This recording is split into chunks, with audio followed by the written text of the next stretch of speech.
All right, so this is video 3 of 4 for the crypto asset ecosystem. And I'm now going to talk about market data on prices and volumes.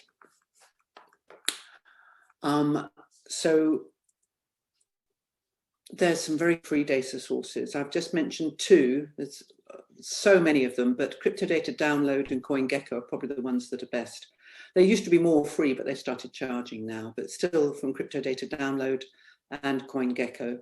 Crypto Data Download will give you historical time series from the major coins and tokens and the major exchanges only, but they give you a lot of data, hourly, daily, and weekly frequency. So let's have a look at that. So,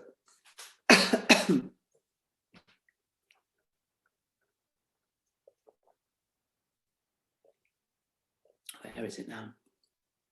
They started posting value at risk as well, what is meant by volatility and so forth. Oh, they were up here, historical data. So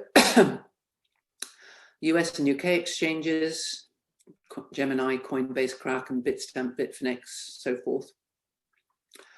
The Russian exchanges and EU, these are much more likely to be wash trading exchanges, zero fee exchanges, and these and other exchanges. All right, so let's just go to the more established ones. Say, look at Coinbase, what have they got? So on Coinbase, you can get these crosses, all these dollar crosses. Of course, you can use dollar rates if you've got it at the same frequency to convert them, but they won't be exactly the same because there's a sort of arbitrage between different exchanges. So let's just have a look at the daily Bitcoin data you can download in a CSV file. They also have Ether, Litecoin, Ether Classic, Bitcoin Cash, EOS, and so forth. So it looks very much like the Yahoo data, okay? So this is in reverse order. So it goes a very long way back to 2015. Very long historic data. And it's taken, as I said, at midnight UTC. Let's have a look at some other exchange.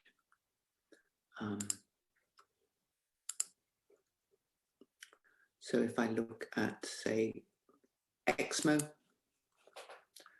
similar data, probably goes, I mean, it won't be the same as the prices traded on Coinbase, but it's going to be quite similar. Let's have a look at Binance. They have a lot of different things.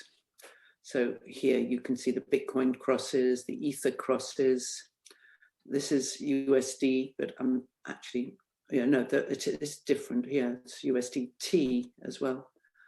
So there's a lot of data from Binance. I mean, you can get data as well from Reuters, or Refinitiv as it's now coined, as it's now called. I think it used to be that was the Bitstamp data.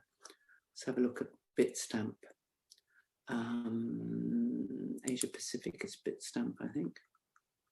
Oh, hang on, Bitstamp, BitHub, no. Where is Bit?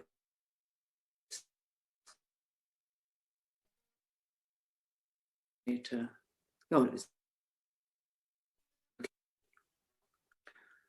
So there you get quite a lot of different ones. If you get more coins, then I mean, it's all mainly, there's just the major coins here. You have to go to CoinGecko or other places. I mean, CoinGecko is good because they do at least give you a year of historical data free now. So if I were to go to, I don't know, let's have a look at, say, IOTA. My favorite ones because it's the tangle. Here we are. There's their ads as always. Get through those. There's the price of IOTA. Let's have a look here. So historical data.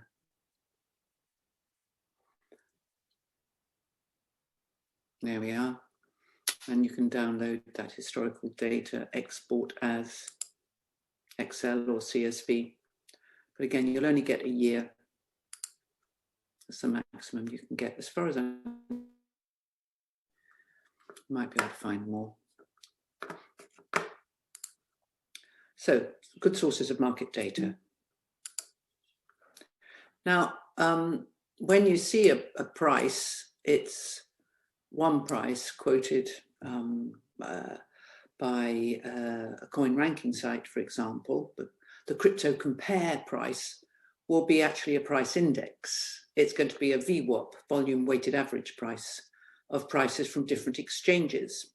So crypto compare, crypto data download, other places, they also have these price indices, which aren't traded prices, but they're, for example, in this case, just apply this formula here, you've got an index, which is the price here, which is the Coinbase price, times the volume for the last 24 hours on Coinbase, plus the price here, times the volume on Kraken, divided by the sum of the volumes. That's what this formula means here. And that'll give you a volume weighted average price.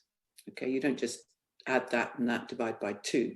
You weight them by their respective volumes. So because the volume is bigger on Coinbase, you put more weight on the Coinbase price.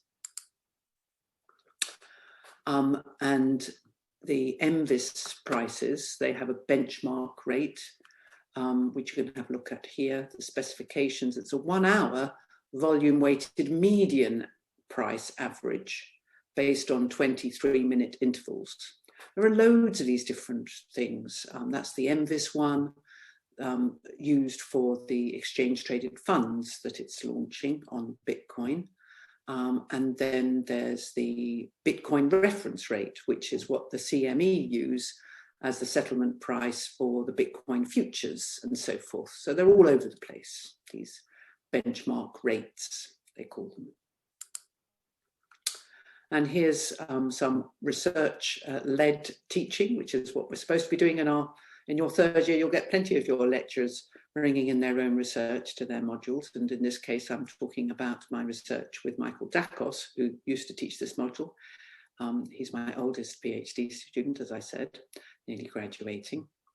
And his paper we published about it was the lead article in Quantitative Finance, where we showed that less than half the cryptocurrency papers published since January 2017 actually employed the right sort of data. They were using non-traded price data for portfolio management, or they were using data that was actually just incorrect.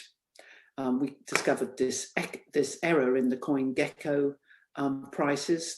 This is compared with the crypto compare price. We did the coin Gecko minus crypto compare for Bitcoin or for Ether, and we did the coin market cap. That's the red line.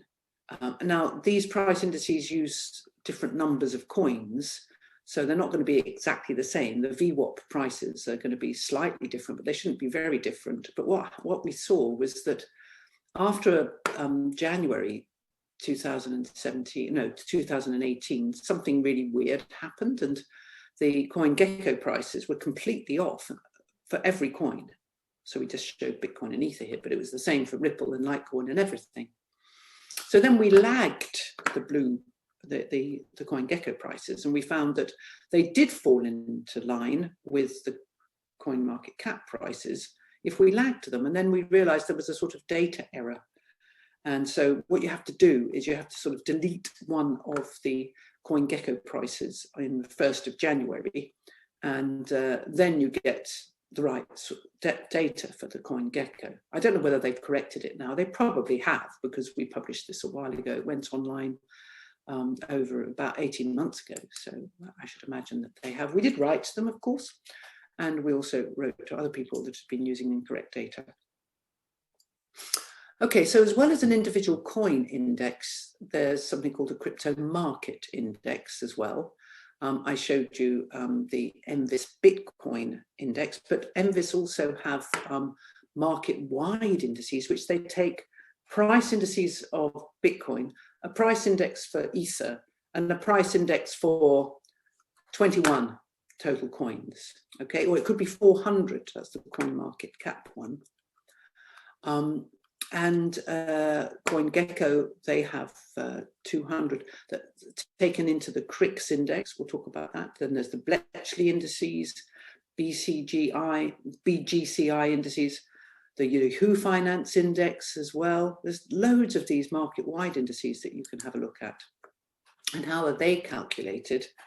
Well, you take the single coin index, that's a PI, and then you weight it like a volume. Well, it's market cap for the coin, okay? How much of the market cap is actually in circulating supply? Because, you know, some of them have disappeared. They've been hacked, or we know that Satoshi Nakamoto's got something like 4 million Bitcoin, but you can't really count that in the market cap because it's not in circulating supply. And then there's this sort of divisor, which is just a way of making sure that when you rebalance this index to take in new coins, then it doesn't suddenly jump upwards. You have to rebalance this divisor. But normally the divisor stays constant the whole time.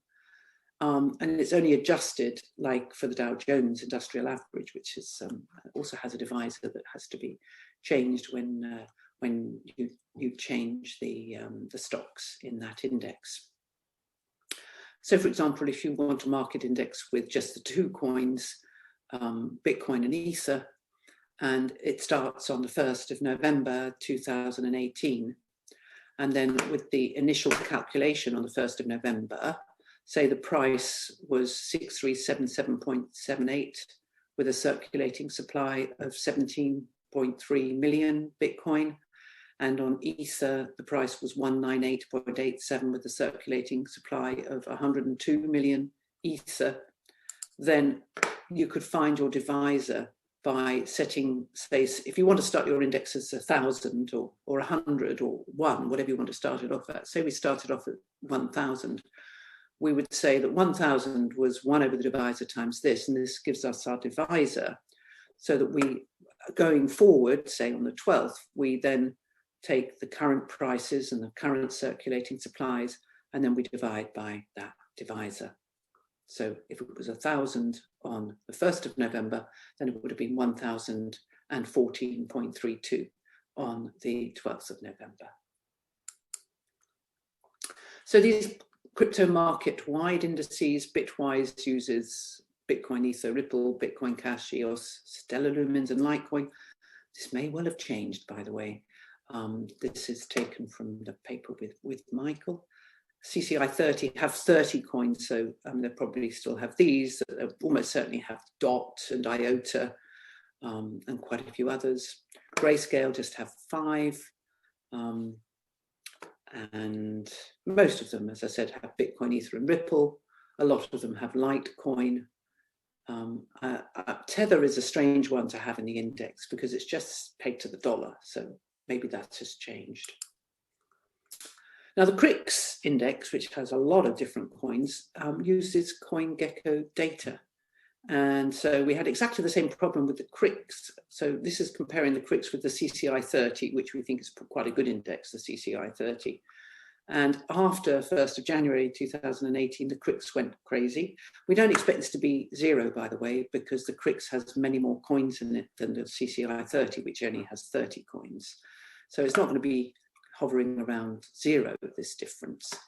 In fact, the CRIX has many more coins, so it's going to be much bigger. So this is the relative difference of CRIX minus CCI 30 over CCI 30.